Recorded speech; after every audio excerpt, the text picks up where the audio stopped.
Get the extradition papers? They should all be in order. Your bosses must be in a real hurry to get him back to Canada. What'd he do? He's wanted for perjury. Apparently, he was a key witness in a murder trial, and he changed his testimony on the stand. It resulted in a mistrial. Is he here? Huey and Louie are bringing him over from lockup. I hear he's quite the character. He got pulled over for running a red light and tried to convince them he was taking a shortcut in the Cross Canada rally. If he'd kept his mouth shut, they might have never called INS. Hey, Elaine, can you find out what the weather's like in Florida? Do I look like a travel agent? Hey, Benny, you ever been to the Sunshine State? Well, I can't say that I have, Ray. Yo, you guys want to move, or you want to find out what fine Italian footwear tastes like? Thank you kindly. I just hear that it's the rainy season. I don't want to get all the way down there and get stuck in some kind of monsoon or something. Ray, I thought you'd used up all your vacation time. No, this is not a vacation. This is a plum just waiting to be picked. You see, the district sends one detective from each division to go down to Miami to listen to some lecture on advanced weaponry, and I plan to be said detective. So it's assigned on the basis of merit? Oh, it's assigned on the basis of who can suck up to the lieutenant the most without making it obvious. Cappuccino, sir.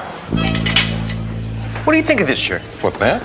I think you look pretty silly in it sitting behind your desk while I'm in Florida. Sorry, pal. This little baby here is my ticket to fun in the sun. You know, strange you guys mentioned Florida because my family has a home in the Keys. If you want to use it, let me know. Shut up. What do you got? What do you got? Orchestra seats to La Boheme. I'll send you a postcard. We'll see about that. So you really thought you could get this assignment by sucking up to me, detective? Oh, no, sir. A man of your considerable intelligence would see right through that, sir. Decaf? No, sir. Oh, thanks anyway. No problem, sir. I just happened to be passing the espresso bar on the way to work, sir. Where can I find an espresso bar in a 10-block radius? No, there's a small one. All right, great. You got him real Cuban cigars? No way. How'd you get your hands on them? Let's just say one of the girls in the evidence room thinks I have sensitive eyes. Really? Got a moment, sir?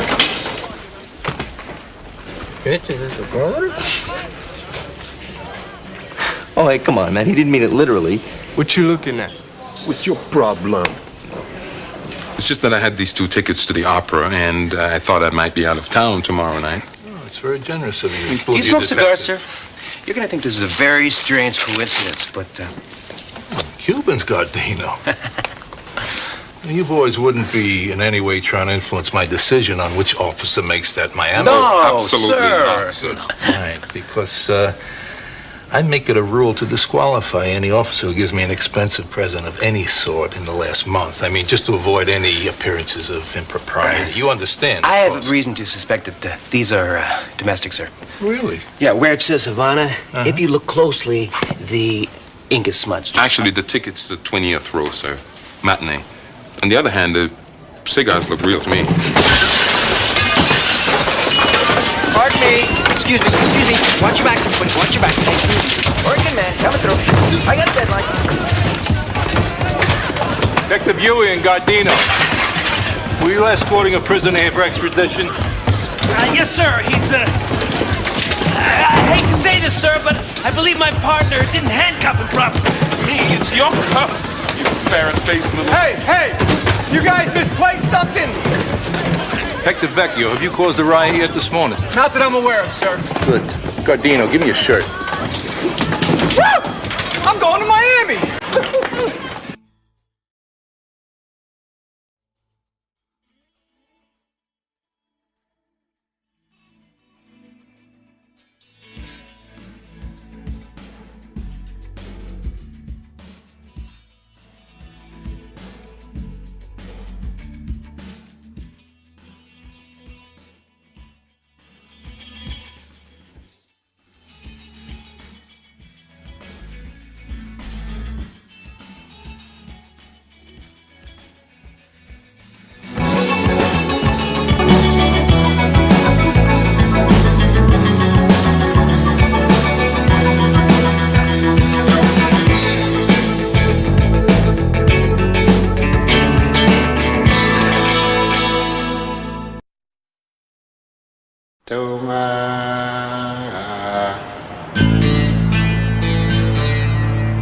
I have 2 days to drive down there, 1 day at the lecture, and 2 days to drive back. That's 5 days, out of which 3 I gotta spend on the beach. Ray, Miami is 1,387 miles from here. That's 26 hours driving time each way. Okay, so at 120 miles an hour, that's 13 hours. I save a day. Yes, I need to fly to Detroit today, and I will be transporting a prisoner.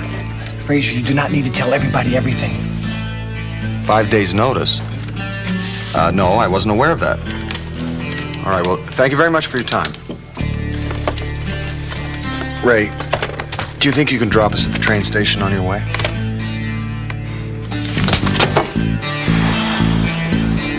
You know, you are wasting Canadian taxpayers' dollars, okay? Because you're gonna get me there, they're gonna take one look at me, they're gonna say, you got the wrong guy, and then they're gonna let me go. Don't talk to him, he's calculating. Okay, so at 95 miles an hour, how long is it gonna take? I can't tell you that, Ray. It would recklessly endanger the lives of thousands of motorists. Okay, so say 90. Good morning. Constable Benton Fraser, RCMP. I called earlier to inquire about transporting a prisoner to Windsor, but your lines were busy. You want to transport a prisoner? Wanted for train robbery, murder, wanted to escape from maximum security prison. I'll be no trouble at all.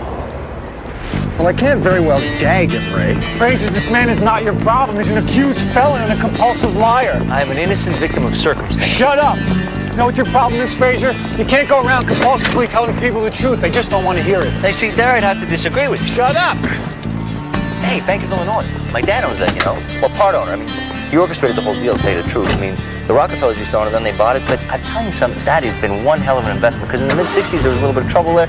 But I'll tell you, right now, with the EC and everything going on, he's really doing well. Shut up!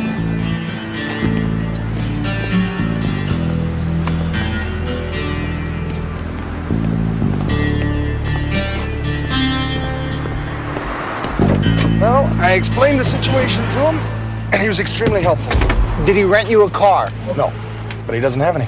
What do you mean he doesn't have any? There's got to be 100 cars in this lot. Well, unfortunately, they're all reserved. I didn't realize Spiro Agnew's birthday was that widely celebrated. Also, I thought it was in November. You know, my mother had an affair with Spiro Agnew. It was all hushed up, of course, which is why they wouldn't let me in the Secret Service.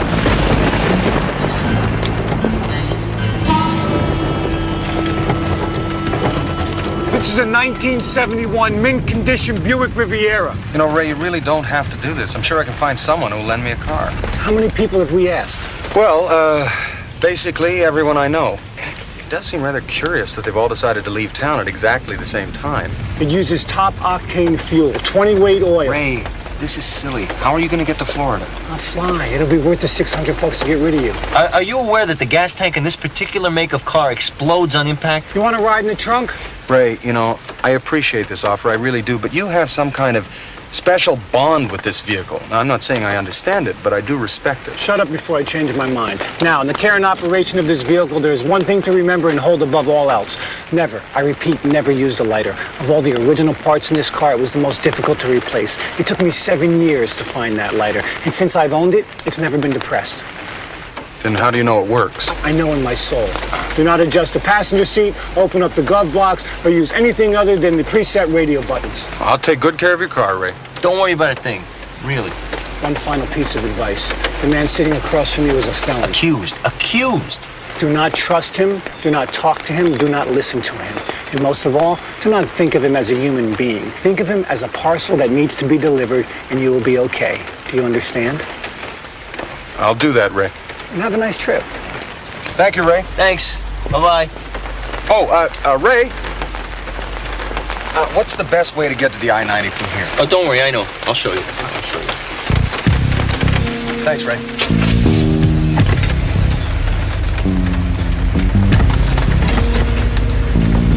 Bye-bye.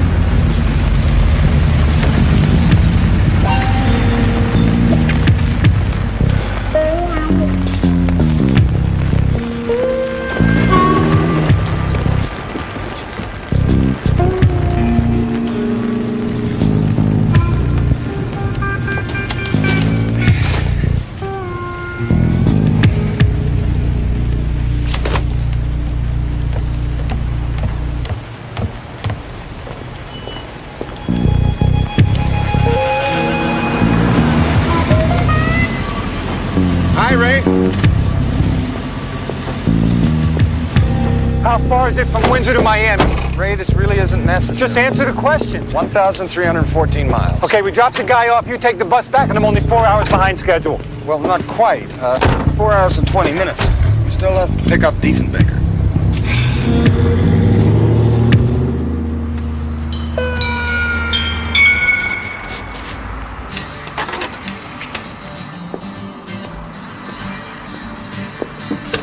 They left Chicago in the cop's car. A green 1971 Buick Riviera. There's a plate number.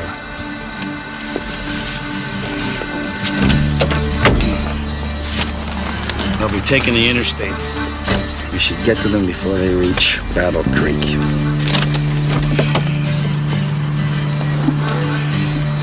Thought I told you to pay him. I tried. He wouldn't take Canadian.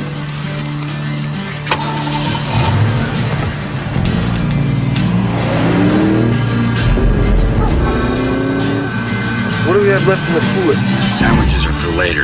What, can I have a pop?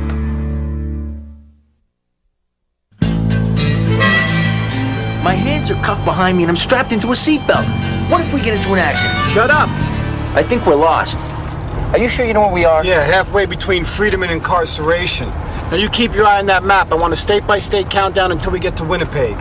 Windsor. Yeah, like there's a difference. Damn, I should have brought the snow chains. Do we really gotta cross the border? Yes, Ray. Although, you know, I imagine they'll have a dog sled at the bridge in case we should get stuck. See? That's some kind of facetious Canadian humor. The kind of thing that must really knock them dead up around a bait house in Newfoundland. Sorry, Ray. Would you back off? Get off me. What is he, deaf? Yes. You know, I think he feels sorry for you. He senses you're in some kind of trouble. He'd like to help. You see, wolves have a very difficult time understanding the idea of incarceration. Undo my seatbelt. Yeah. But they do understand the law, don't they, Diefenbaker? So, Ray, once you drop us off at Windsor, your trip to Miami should be fairly simple. You take Highway 18 west toward Leamington, then catch the ferry. Ferry? Is Florida on an island? No, this is the shortest way across Lake Erie. You know, you might want to call ahead for the schedule. What's a schedule? Like a schedule. It's every hour on the half hour. I'll phone. And then you get on the 250, travel 109 kilometers. Kilometers? Look, Fraser, when we cross the border, you can start talking in Canadian. Until then, let's stick to English, okay? You know, Ray, actually, it's quite simple. Converting kilometers to miles, you simply multiply by 5/8, so 109 kilometers would obviously be 68th and an eighth miles. Well, strictly speaking, it would be 67.69 miles. But still, the 5/8 rule is a very handy general guide. You know, I know the guy who invented kilometers. And then from Milan, which parenthetically most people tend to mispronounce as Milan, you would stay on the 250 through Norwalk and... I go south, okay? That's all I need to know. I go south. I have to go to the bathroom. Well, you can go in Canada. Ray. No, I understand. You know, my father used to hate this stuff. I remember once driving through Peru to a peace conference in Machu Picchu. You know what, McDonald? I don't think you ever had a father. Were you driving from Ayacucho or from Cusco? Actually, no, from Lima. Oh. How fast are you going, Ray? Not fast enough.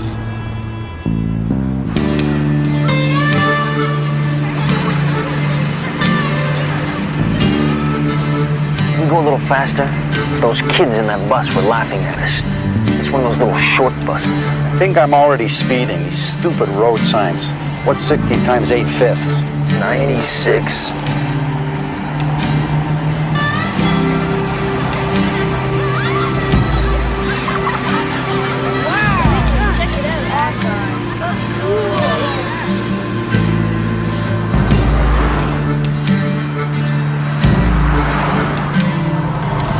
Ray, I think that was a state trooper traveling in the westbound lane. This is the US of A, Fraser. Cops do not ticket other cops. Now just keep your eye on the map. The sign. I saw it. I gotta drive! Some people, huh? Well, perhaps they weren't expecting someone to come up behind them at roughly 93 miles an hour, Ray. Hey, isn't that what defensive driving is all about? Assuming that the other guy's gonna do something stupid? Whew, that did it. My kidneys are gone. We have to find a washroom. We don't have washrooms in America. We have restrooms. The minute I see a sign that says washroom, we'll pull over. What are you doing? Well, I thought I'd read That's this. the original manual. Do not open that. You've never read this? No, I've never cracked its spine. I cracked my spine once. No one's listening to you and no one cares. Punctured a kidney, which is why I need to... Shut up, which is why you need to shut up. We'll stop when we need gas. Oh, we're gonna stop before that. Want to bet?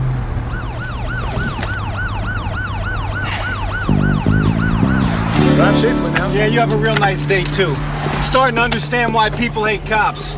Just doing his job, Ray. Is it too much to ask that a person be allowed to relieve himself? Look, you and I both know you're just stalling for time. If you really had to go, you could have gone back there. I've already lost 20 minutes of pull time. We're not stopping. Is this the original upholstery?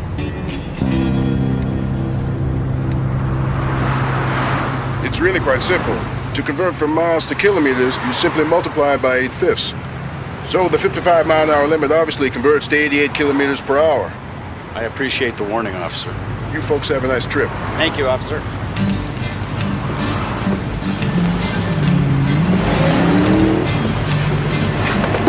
Nice folks, Canadian. You hear such stories.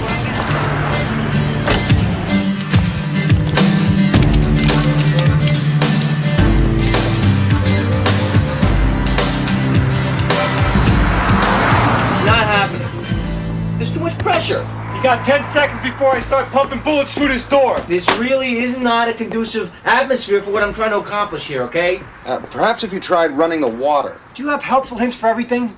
It's really not my fault. I've got a bit of a sharp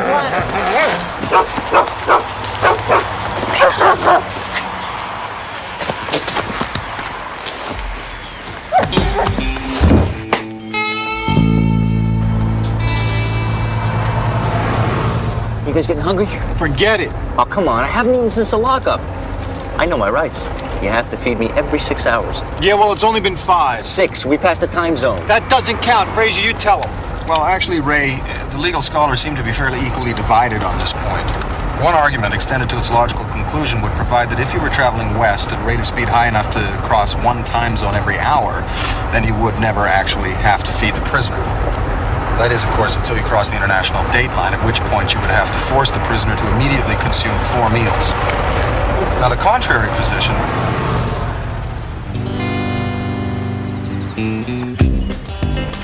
All right, you got 10 minutes to eat unless there's a time zone between here and the counter. I don't believe this. I've been looking for this place for 15 years. My dad and I used to come here all the time. That's our booth, right? That was our booth. Yeah, well, from now on, we'll call this our counter. Grab a stool. This is it, officer, right here. I don't know how it happened, really. I mean, 1 second it was just fine. The next thing you know, his throat just closed up on him. I got lucky because I just managed to puke it up all over the table. Look, look, look, look. There's still pieces on the chair right there. Sir, take off your pants. You're sitting in evidence there. He's not telling the truth. No, we have no need for your pants. Perhaps I should follow them. Tell them there's no danger. I'll send him a postcard. Come on, let's sit down and eat. Hello. Yellow. Yo, miss. This place hasn't changed a bit. See, my dad was a sales rep, so 3-4 times a year we had to go to South Bend. Oh, miss. Excuse me, miss. Miss. Yo. Well, we'd leave Kitchener at the crack of dawn. By the time lunchtime came around, I mean, I was starving. And, you know, you'd always want to stop someplace else, but I'd say no. I wanted to wait till we got here because it's like our place. Curious? If you'd taken the interstate, I would have thought you'd be here in about 5 hours. Frazier, the man is lying. It's just another story. You want to do something useful? Throw a flying tackle into the waitress the next time she passes. Hey, can we order here? They make the best pancakes in the world. They used to have this turntable right in the middle of the table with 6 different types of syrup.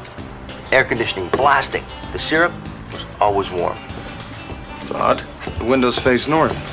You boys ready to order? No, let's go straight for the check. What's the fastest thing on the menu? I'll have the blueberry pancakes. No pancakes. Oh, of course you have pancakes. You see pancakes in the menu? Right, hamburgers all around. Look, do you think you could ask them to make me some pancakes? I used to come here when I was a kid. Then you'll know we've never served pancakes. You want everything on them? Yeah. I hate pickles. Pick them off.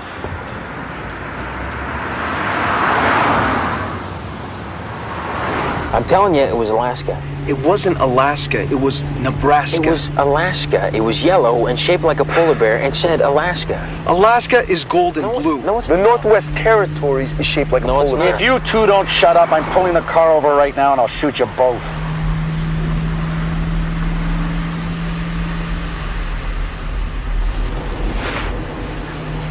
I got him. This better be Illinois plates on a Buick Riviera.